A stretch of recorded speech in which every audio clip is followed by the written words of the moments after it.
তেল কিংবা সন্ধ্যের নাস্তাতে যদি থাকে গরম গরম মোগলাই পরোটা সঙ্গে চিকেন কারি আর কাঁচা পেঁয়াজ, তাহলে তো জমেই যায়।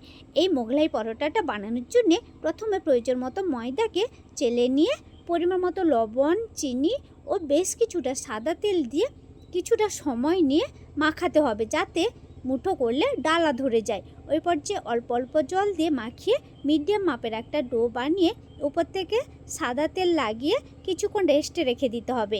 ততক্ষণে একটা বোলের মধ্যে এক বাটি ময়দাকে জল দিয়ে ফিটিয়ে একটা আঠা রেডি করে নিয়ে অন্য একটা বোলের মধ্যে একটা ডিমকে ভেঙে তাতে পরিমাণ মতো লবণ, কাঁচা লঙ্কা কুচি ও পেঁয়াজ কুচি দিয়ে ফিটিয়ে সঙ্গে 2-3 চামচ ব্রেড ক্রাম্ব দিয়ে ফিটিয়ে একটা ডিমের স্টাফিং রেডি করে নিতে হবে।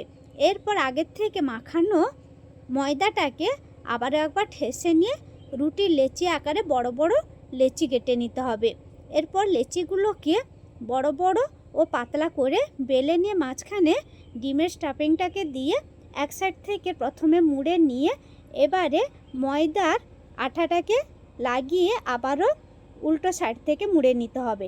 এইভাবে চারদিক থেকে ফোল্ড করে নিয়ে এবারে ফ্রাইং প্যানে সামান্য সাদা তেল দিয়ে এবারে পরোটাটাকে দিয়ে উল্টে পাল্টে গোল্ডেন কালার করে ভাজা হয়ে এলে আবারও একটু সবশেষে তেল দিয়ে নিলেই এবারে পরোটাটা ফুলে উঠবে।